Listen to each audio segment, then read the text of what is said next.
साथ विष्णु शंकर जैन भी जुड़ चुके हैं, जो इस पूरे के पूरे मसले पर आज कोर्ट के अंदर मौजूद थे, बहस कर रहे थे। आखिरकार स्टे आया है, लेकिन 19 तारीख को सरकार को जवाब देना है, बाकी सब उसी के बाद निर्भर करता है।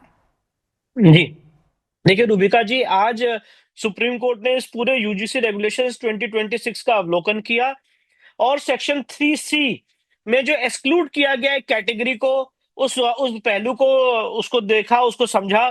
साथ ही साथ सेक्शन 3E में जिस तरह से डिस्क्रिमिनेशन को डिफाइन किया गया है उसको भी देखा।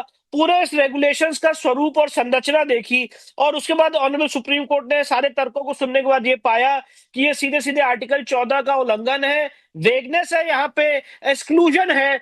और इसीलिए ऑनरेबल सुप्रीम कोर्ट ने आज इस पूरे रेगुलेशंस पे रोक लगा दी है और अपनी विशेष पावर्स का उपयोग करते हुए अंडर आर्टिकल 142 कोर्ट ने जो यूजीसी रेगुलेशंस 2012 थे उसको प्रभावी किया, उसको लागू किया।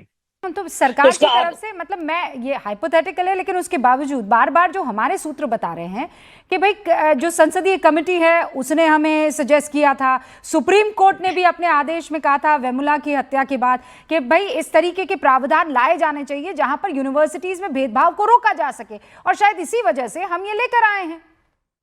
देखिए, आप इस बात को समझिए कि ये जो पिटीशन दायर की गई थी सुप्रीम कोर्ट में 2019 में दायर की गई थी और आज ये बात हमने अपने तर्क के दौरान रखी भी कि सुप्रीम कोर्ट जो 2019 से लेकर 2026 तक इस पूरे मैटर को मॉनिटर कर रही है।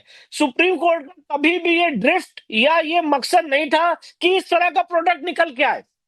आज जो सुप्रीम कोर्ट की उस पूरी 7 साल की 8 साल की हियरिंग थी उसमें यह मकसद था कि कास्ट बेस्ड डिस्क्रिमिनेशन खत्म हो, कैंपस जातिगत भेदभाव से और किसी भी तरह के भेदभाव से, चाहे वो जाति के आधार पे हो, रेस के आधार पे हो, धर्म के आधार पे हो, इससे टोटली मुक्त हो, ये सुप्रीम कोर्ट की मंशा थी। पर जब लेजिस्लेटिव ड्राफ्टिंग की गई तो उसमें जिस तरह से परिभाषा लाई गई सेक्शन 3C में, मैं बार बार सेक्शन 3C का जिक्र कर रहा हूं रूबिका जी, क्योंकि सेक्शन 3C ये कहता है कि अगर जातिगत भेदभाव होगा तो वो सिर्फ और सिर्फ SC ST और OBC के खिलाफ होगा। तो ये जो आप परिभाषा लाए जिससे आपने एक वर्ग को टोटल एक्सक्लूड कर दिया, ये कभी भी सुप्रीम कोर्ट की हियरिंग की मंशा नहीं थी और इससे समाज में और विभाजन होगा। कोर्ट की हियरिंग के दौरान आज ये भी बात आई कि आज हम उस समाज में रह रहे हैं जहां पे इंटरकास्ट मैरिजेस हो रही हैं। क्या हम 75 साल पहले जाना चाहते हैं? 75 साल में हमने क्या अचीव किया है? विष्णु जी, मैं आपको शुक्रिया करूं और गूंज की डिबेट की शुरुआत करूं उससे पहले एक और चीज, मुझे जैसे अभी प्रोफेसर नवल किशोर हैं, भारती जी हैं यहाँ पर, और बहुत सारे ST और OBC को उनके हकों के लिए लड़ने वाले लोग हैं जो ये कह रहे हैं कि जो यूनिवर्सिटीज हैं वहां पर भेदभाव लगातार बढ़ा है, तो उनको एक एक्स्ट्रा बैकअप सपोर्ट, एक कुशन की जरूरत थी और ये वो कुशन उनको प्रोवाइड कर रहा था। इसका क्या जवाब देंगे आप? देखिए, ऑलरेडी आप इस बात को जरा अवलोकन करिए Rubika ji, with greatest of respect to all the panelist, कि UGC regulations 2012 already in operation है और जो आप बात कह रहे हैं वो उस इवेंचुअलिटी का ख्याल रखते हैं। कोई भी मुझे ये बताए कि क्या कैंपस में अगर कास्ट बेस्ड डिस्क्रिमिनेशन हो रहा है तो क्या SC ST एक्ट लागू नहीं है? क्या SC ST एक्ट में कंप्लेन नहीं हो सकती है? क्या जो आज हमारे जनरल लॉज हैं वो उसका ख्याल नहीं रख रहे? क्या यूजीसी रेगुलेशंस 2012 उसका ख्याल नहीं रख रहे? सारी चीजें उसका ख्याल रख रही हैं। इंटेंशन और मंशा ये थी कि उस कानून को और बेहतर किया जाए और दुरुस्त और चुस्त किया जाए, और यहाँ पर तो सभी एक डेटोरिएटेड कानून ला के सामने रख दिया गया, जिसकी वजह से आज सुप्रीम कोर्ट ने इस मामले पर रोक लगाई है। ओके विष्णु जी, बहुत बहुत शुक्रिया हमसे बातचीत करने के लिए। अब मैं डिबेट ओपन कर रही हूँ, हमारे साथ आनंद रंगनाथन जुड़े हुए हैं। आनंद, सुप्रीम कोर्ट ने जो किया उसका आप, मुझे पूरा यकीन है, वेलकम कर रहे हैं, लेकिन आप सुन रहे हैं ना प्रोफेसर नवल क्या कह रहे हैं? वो ये कह रहे हैं कि बरसों बरसों से हम लोग ओप्रेस्ड होते रहे हैं, अब जब हमें सेम प्लेटफॉर्म दिया जा रहा है या थोड़ा सा क्वेश्चन दिया जा रहा है तो चिंता हो रही है। नमस्कार रूबिका जी, और मेरे फेलो पैनलिस्ट को भी नमस्कार जी। बिल्कुल, मैं सुप्रीम कोर्ट की आज जो डिसीजन है उसको वेलकम करता हूं, लेकिन जो आप कर रही हैं मैं उसको वेलकम नहीं करता। मेरी आपसे एक गुजारिश है कि मैंने पहले भी कहा है कि मुझे आप जब बुलाती हैं पैनल पे तो सबसे पहले ला के निपटा के रफा दफा कीजिएगा। जो मेरा टर्न जो 2-3 पैनलिस्ट के बाद आता है वो इतना झूठ फैला देते हैं, इतना फेक नैरेटिव, कि मेरे में जो कीड़ा है वो जाग जाता है कि पहले मैं वो फेक नैरेटिव क्लियर करूं फिर अपने मुद्दे पे आऊं। तो मुझे प्लीज 30 सेकंड या तो एक्स्ट्रा दीजिए या पहले लाके निपटा दीजिए। अब ये मेरे अच्छे मित्र नवल किशोर इतना झूठ बोल गए, इतना फेक नैरेटिव फैला गए कि अब मैं क्या करूं? मुद्दे पे आऊं कि पहले इनको निपटाऊं? पहले इनको निपटाता हूं। नंबर 1, जो ये कह रहे हैं जो पीड़ित, शोषित, ऑप्रेस्ड हैं, वो किसी को कैसे ऑप्रेस करेगा, ये प्रोफेसर साहब बता रहे हैं। इनको क्या पता है कि पिछले 10 साल में हर साल एटलीस्ट 6,500 से लेकर 9,000 केसेस SC/ST एक्ट के फेक हैं। ये एनसीआरबी का डेटा है। कुल मिला के करीबन 1 लाख केसेस पिछले 10-12 साल में फेक फाइल किए गए हैं।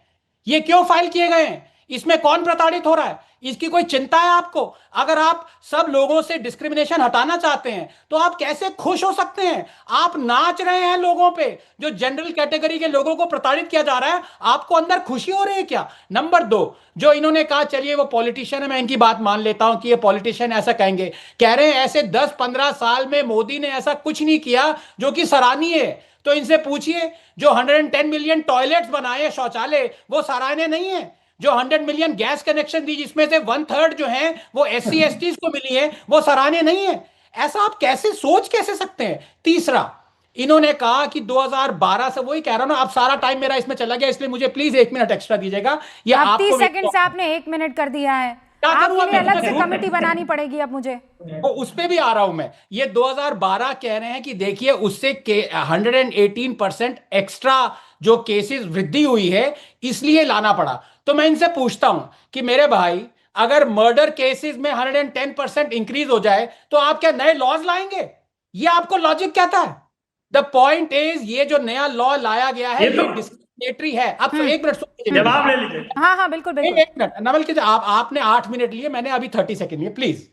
अब मैं आप मुद्दे 1 पे घंटा आता हूं। लीजिए। अब मैं मुद्दे पे आता हूं। देखिए, मेरी चिंता क्या है कि जो ये सुप्रीम कोर्ट ने कहा है कमिटी बिठाई जाए इन लॉज को, कहीं वो कमिटी में भी जनरल कैटेगरी को एक्सक्लूड ना कर दे। रूबी का इनका, मुझे तो लगता है ये नवल किशोर जैसे लोगों ने ही ये लॉज बनाए हैं। नंबर 2, मैं एक तरह से सुप्रीम कोर्ट से सहमत नहीं हूं। उन्होंने कहा ये जो 3C है ये वेग है। ये बिल्कुल वेग नहीं है, ये एकदम क्लियर है। They wanted to exclude general category. इसमें वेगनेस क्या है? क्या वेग है भाई? इसमें क्लियरली बता रखा है कि ये जो कास्ट डिस्क्रिमिनेशन है उसमें कौन कौन इंक्लूडेड है और कौन कौन एक्सक्लूडेड है। There is no vagueness in it. It is spiteful against a particular member और section of the community. Okay. और ये बहुत ही शर्म की बात है कि जो दूसरे मेंबर्स हैं कम्युनिटी के, हमारे देश के, उनको ये अच्छा ही नहीं लग रहा, उनको मजा भी आ रहा है। लोग फंसा रहे हैं। आपने कल ही देखा था, जो हमारे दूसरे शो पे आई थी, वो कह रही थी फंसाएंगे लोगों को, और आज नवल किशोर जी कह रहे हैं कि कोई और प्रताड़ित है ही नहीं। अब मैं ये कहना चाहता हूं, बहुत सीधी सी बात कहना चाहता हूं। मैं कलराज मिश्र जी की बहुत इज्जत करता हूं, उनकी रिस्पेक्ट करता हूं कि आए, लेकिन ये बाकी वो फॉर्मर गवर्नर हैं, फॉर्मर मिनिस्टर हैं, उनका कोई बीजेपी सरकार में ना कैबिनेट रैंक है, ना कोई कोट अनकोट, माफ कीजिएगा, इंपॉर्टेंस है। इस तरह से जितने सारे बीजेपी के कैबिनेट के नेताज हैं,